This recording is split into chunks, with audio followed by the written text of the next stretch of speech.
লীগ শাহাবুদ্দিন চুপ্পু, বাংলাদেশ জিন্দাবাদ। বিএনপি শাহাবুদ্দিন চুপ্পু, হোক না কেন, আমি তো ঝড় উঠাচ্ছি এখানে। তুফানি Shahabuddin Chuppu, nice and attractive Shahabuddin Chuppu. Mohammed Shahabuddin Chuppu বাংলাদেশের ঐতিহাসিক 22তম রাষ্ট্রপতি। তিনি শুধু রাষ্ট্রপতি ছিলেন না, তার আছে নানান পরিচয়। এবার তার বিরুদ্ধেই উঠছে ভয়ঙ্কর সব অভিযোগ।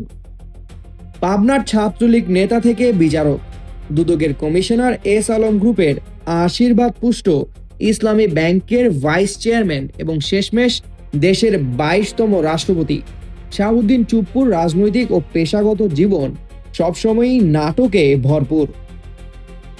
তবে বঙ্গভবনের বিলাসবহুল জীবন ও বিরিয়ানির স্বাদ পেরিয়ে তার ঠিকানা এখন আদালতের কাঠগড়া ও কারাগারের কঠিন প্রকণ্ঠের দিকেই ধাবিত হচ্ছে। প্রথমেই সবচেয়ে বড় আর্থিক কেলেঙ্কারির ধাক্কাটি এসেছে ইসলামী ব্যাংক থেকে। তদন্ত শেষে ইসলামী ব্যাংকের 500 কোটি টাকা আত্মসাৎ ও শেয়ার জালিয়াতির অভিযোগে শাহাবুদ্দিন চুপ্পু ও এস আলম সহ 38 জনের বিরুদ্ধে দুদকে আনুষ্ঠানিক অভিযোগ জমা দিয়েছে ইসলামী ব্যাংক। 2017 থেকে 2023 সাল পর্যন্ত ব্যাংকের ভাইস চেয়ারম্যান থাকাকালে চুপ্পু এস আলম গ্রুপের সহায়তায় সুপ্রুফ কম্পোজিট নিট লিমিটেড নামের এক ভুয়া প্রতিষ্ঠানকে কোনো যাচাই বা জামানত ছাড়াই 500 কোটি টাকার ঋণ পাইয়ে দিয়ে পুরো অর্থ আত্মসাৎ করেন বলে অভিযোগ করা হচ্ছে। পাশাপাশি ব্রিলিয়েন্ট বিজনেস কোম্পানির মাধ্যমে 251 কোটি শেয়ার জালিয়াতির মামলাতেও তিনি অন্যতম প্রধান আসামি। তবে শুধু ব্যাংকিং কেলেঙ্কারিতেই সীমাবদ্ধ নয় শাহাবুদ্দিন চুপ্পুর বিতর্কিত আমলনামা।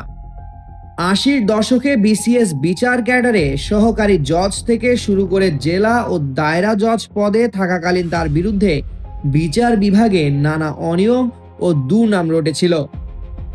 2011 সালে দুর্নীতি দমন কমিশন দুদকের কমিশনার হিসাবে দায়িত্ব পালনকালে পদ্মা সেতু ইস্যুতে রাজনৈতিক উদ্দেশ্য প্রণোদিত ভূমিকা পালন এবং পরবর্তীকালে এস আলম গ্রুপের উপদেষ্টা পদ বাগিয়ে নেওয়া তার নৈতিকতাকে প্রশ্নের মুখে ফেলে।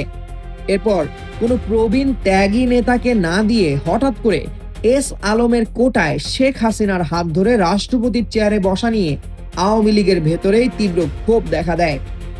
24-এর গণ অভ্যুত্থানের পর শেখ হাসিনার পদত্যাগপত্র নিয়ে তার দেওয়া পরস্পর বিরোধী বক্তব্য ও দায়িত্ব এড়ানোর চতুর রাজনৈতিক ডিগবাজি দেশ জুড়ে প্রবল ক্ষোভের জন্ম দেয়।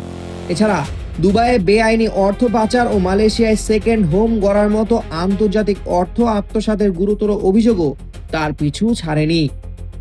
একসময় বঙ্গভবনের ভুরিভোজ আর রাজকীয় নিরাপত্তায় অভ্যস্ত এই পদত্যাগী রাষ্ট্রপতির ভাগ্যে এখন জেলের ভাত জুটতে পারে বলে ধারণা করছেন অনেকেই। Desk report, Bangla post.